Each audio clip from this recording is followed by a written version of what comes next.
Hello everyone, कैसे हो आप सभी। मैं पूनम तिवारी आप सभी का एक बार फिर से मेरे channel Hindi NCERT by Poonam Tiwari channel पर स्वागत करती हूँ।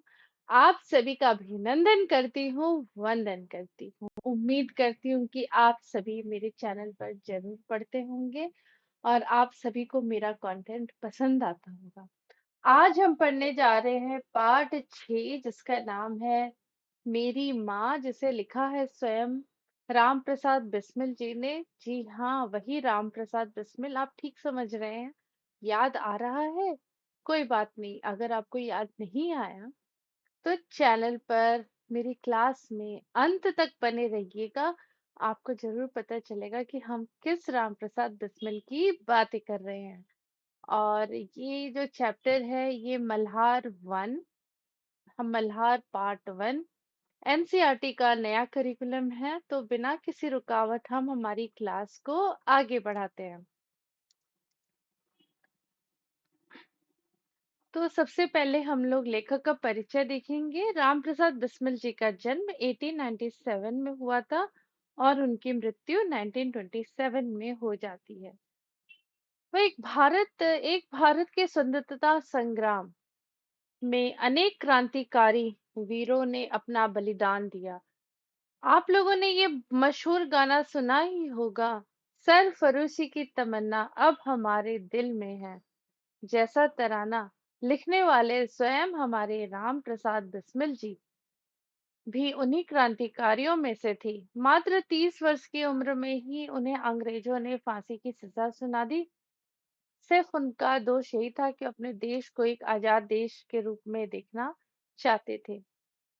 प्रतिभा के धनी थे, असाधारण प्रतिभा के धनी राम प्रसाद बिस्मिल एक अच्छे कवि और एक लेखक भी थे। उन्होंने अनेक पुस्तकें लिखी जिनमें उनकी आत्मकथा काफी चर्चित रही।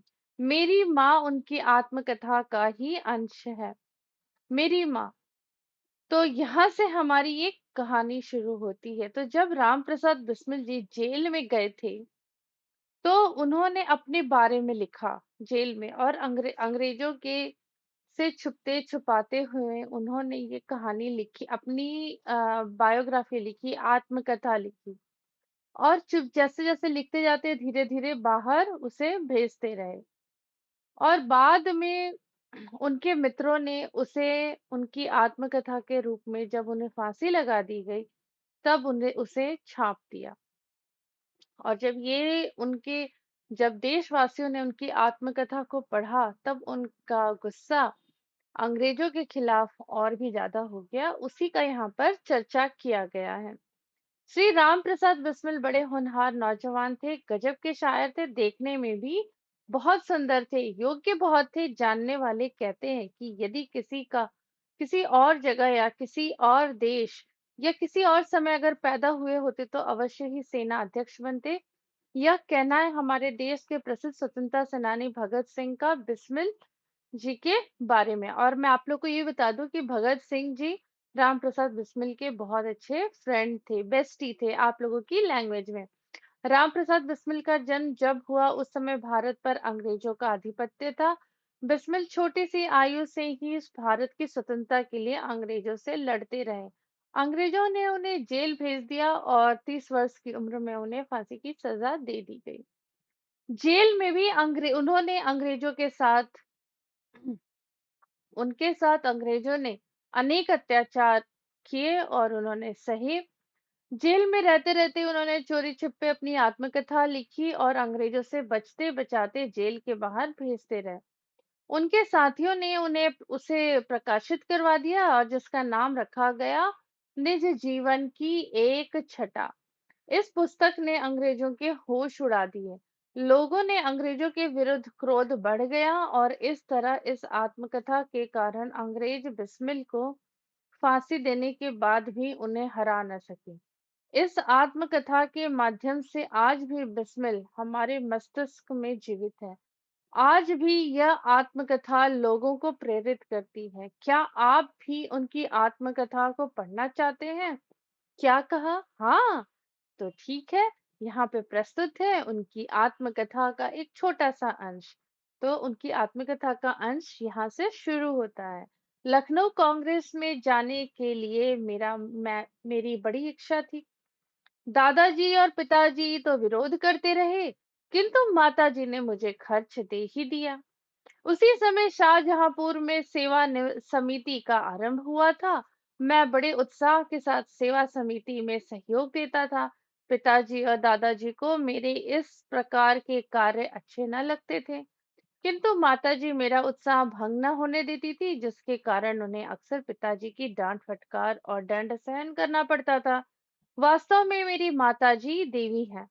मुझ में कुछ जीवन तथा साहस आया, वह मेरी माताजी और गुरुदेव श्री सोमदेव जी की कृपाओं का ही परिणाम है। दादी जी और पिताजी मेरे विवाह के लिए अनुरोध करते रहे, किंतु माताजी यही कहती कि शिक्षा पा चुकने के बाद ही विवाह करना उचित है। तो जो उनके पिताजी थे, दादाजी जी चाहते थे कि बिस्मिल जी की शादी हो जाए, उनका घर बस जाए, लेकिन उनकी माताजी अनपढ़ थी, पढ़ी लिखी नहीं थी, लेकिन वो चाहती थी कि उनके बेटे की जब अच्छे से पढ़ाई हो जाए, तब वो शादी ब्याह करे।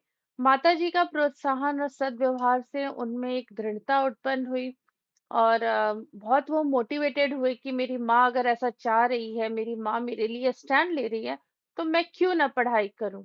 और उनको ये समझ में आया कि कुछ भी हो जाए, कैसी भी आपत्ति आए, संकट आए, लेकिन अपने संकल्प को नहीं त्यागना चाहिए। एक समय मेरे पिताजी दीवानी मुकदमे में किसी पर दावा करके वकील से कह गए थे कि जो काम वह मुझसे करा लें। कुछ आवश्यकता पड़ने पर वकील साहब ने मुझे बुला भेजा और कहा कि मैं पिताजी के हस्ताक्षर वकालतनामे पर कर दूं। मैंने तुरंत उत्तर दिया कि यह तो धर्म के विरुद्ध है।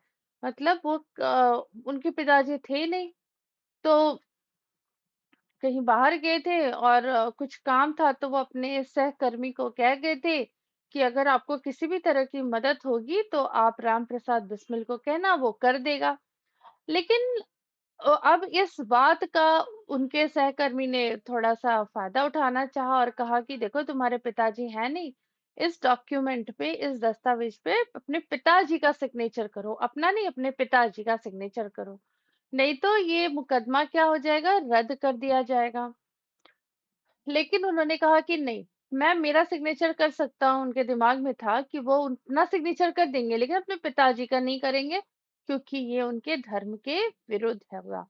इस प्रकार का पाप मैं कदापि नहीं कर सकता। वकील साहब ने बहुत समझाया कि मुकदमा खारिज हो जाएगा, लेकिन राम प्रसाद बिस्मिल जी अपने टस से मस नहीं हुए और उन्होंने सिग्नेचर नहीं किया। अपने जीवन में हमेशा सत्य का आचरण करते थे और चाहे कुछ हो जाए सत्य बात कह देते थे। 11 वर्ष की उम्र में माताजी विवाह पर शाहजहांपुर आई थी। उस समय वह नितांत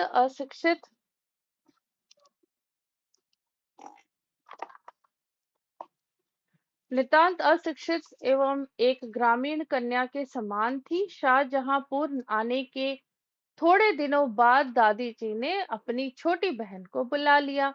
उन्होंने माता जी को गृह कार्य की शिक्षा दी। थोड़े दिनों में माताजी ने घर के सब कामकाज को समझ लिया, भोजन आदि का ठीक-ठीक प्रबंध करने लगी।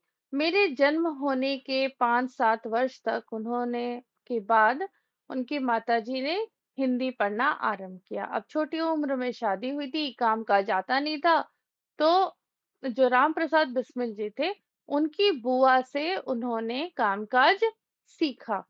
पढ़ने का शौक उन्हें खुद ही पैदा हो गया कि हाँ, मुझे पढ़ा लिखा होना चाहिए। हो सकता है उन्हें ऐसा लगा हो कि उनके बेटे को कौन पढ़ाएगा, तो अपने बेटे को पढ़ाने के लिए उन्होंने थोड़ी सी मुशक्कत की, थोड़ा सा पढ़ाई लिखाई सीखने की उनमें इच्छा पैदा हुई। मोहल्ले में उनकी कुछ सखी सहेलियां बन गई थी जो उनके घर आती थी। अब उन्हीं में से जो पढ़ी लिखी लड़की थी, उन्हें माताजी को वही पढ़ाती और अक्षरों का बोध ज्ञान करवाती। इस प्रकार घर का सब काम कर चुकने के बाद जो समय मिल जाता, उससे वो उसमें वो पढ़ना लिखना करती।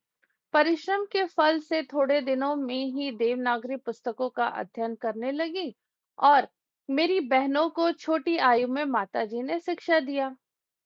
जब मैंने आर्य समाज में प्रवेश किया, किसने? रामप्रसाद बिस्मिल जी ने। तब माताजी से खूब वार्तालाप होता।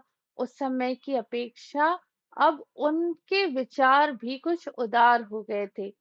यदि मुझे ऐसी माता न मिलती तो मैं अति साधारण मनुष्यों की भांति होता, संसार चक्र में फंसकर जीवन निर्वाह कर रहा होता। मतलब उनकी माता जी जो थी, उनकी सोच क्या थी? अद्वितीय थी। उनके जैसा कोई नहीं सोच सकता था।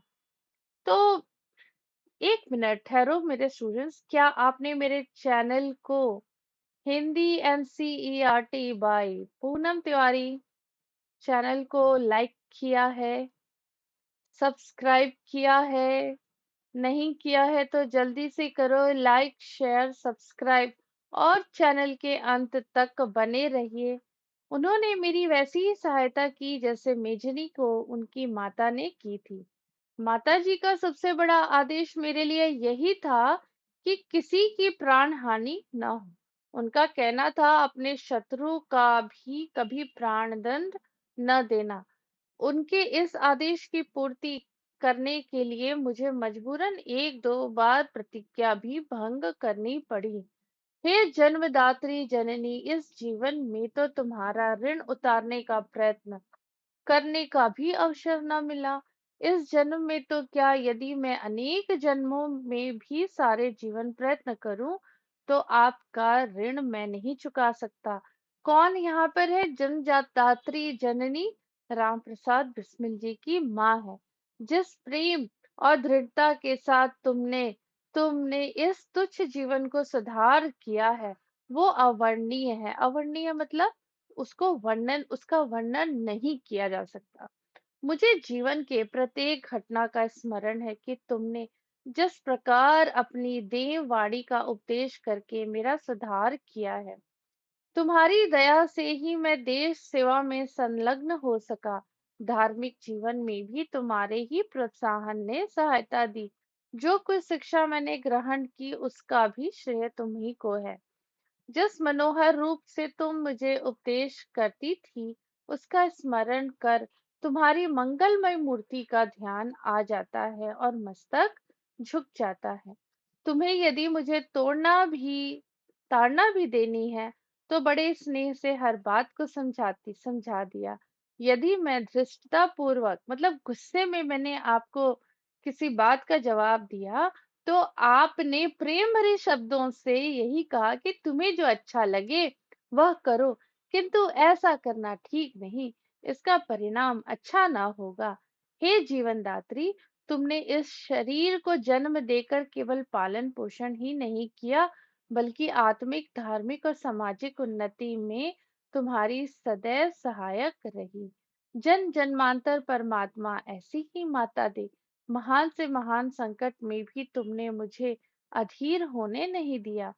सदैव अपनी प्रेम भरी वाणी से मुझे सांत्वना देते रही। तो ऐसी माँ थी उनकी कि कुछ भी हो जाए बड़े प्यार से डांटती। अगर बच्चे उल्टा जवाब भी दे देते थे ना, जैसे हम दे देते थे, वो बड़े प्यार से समझाती कि ठीक है, जैसा तुम्हें ठीक लगे करो, लेकिन मेरी समझ से करना सही नहीं होगा। तुम्हारी दया की छाया में मैंने जीवन भर में कोई कष्ट अनुभव नहीं किया। इस संसार में मेरी किसी भी भोग विलास और ऐश्वर्य की इच्छा नहीं। केवल एक इच्छा है कि एक बार श्रद्धा पूर्वक तुम्हारे चरणों की सेवा करके अपने जीवन को सफल बना लेता। किंतु यह इच्छा पूर्ण होती नहीं दिखाई देती और तुम्हें मेरी मृत्यु की दुख भरी खबर सुनाई जाएगी। माँ, मुझे विश्वास है कि तुम यह समझकर धैर्य धारण करोगी कि तुम्हारा पुत्र माताओं की माता या भारत माता की सेवा में को अपने जीवन को बलि देवी की भेंट कर गया और उसने तुम्हारी को कलंकित न की और प्रतिज्ञा पर दृढ़ रहे। जब स्वाधीन भारत का इतिहास लिखा जाएगा, तो उसके किसी पृष्ठ पर उज्जवल अक्षरों में तुम्हारा ही नाम लिखा जाएगा। गुरु गोविंद जी की धर्म पत्नी ने जब अपने पुत्रों की मृत्यु की खबर सुनी, तो बहुत प्रसन्न हुई थी और गुरु के नाम पर धर्म रक्षार्थ अपने पुत्रों की बलिदान पर मिठाई बांटी थी। हे जन्मदात्री, वर दो कि अंतिम समय भी मेरा हृदय किसी प्रकार विचलित ना हो और तुम्हारे चरण कमलों को मैं प्रणाम कर मैं परमात्मा का स्मरण करता हुआ शरीर त्याग करूं। राम प्रसाद बिस्मिल। तो ये एक आत्मकथा का एक अंश है राम प्रसाद बिस्मिल जी का, जो उन्होंने जेल में रहते हुए अपनी माँ के नाम लिखा था। तो उम्मीद करती हूँ कि आप लोगों को ये आत्मकथा राम प्रसाद बिस्मिल जी की बहुत अच्छी लगी होगी। अच्छी लगी क्लास तो चैनल को लाइक करिए, शेयर करिए और सब्सक्राइब करिए। मिलते हैं अगले सेशन में इस चैप्टर के प्रश्न उत्तर के साथ। तब तक हंसते रहिए, मुस्कुराते रहिए, खिलखिलाते रहिए और चैनल को लाइक, शेयर और सब्सक्राइब करना नहीं भूलना। लाइक, शेयर एंड सब्सक्राइब और कमेंट करके जरूर बताना कि आप लोगों को मेरा चैनल, मेरी क्लास, मेरा पढ़ाने का स्टाइल कैसा लगा। तो हंसते रहिए।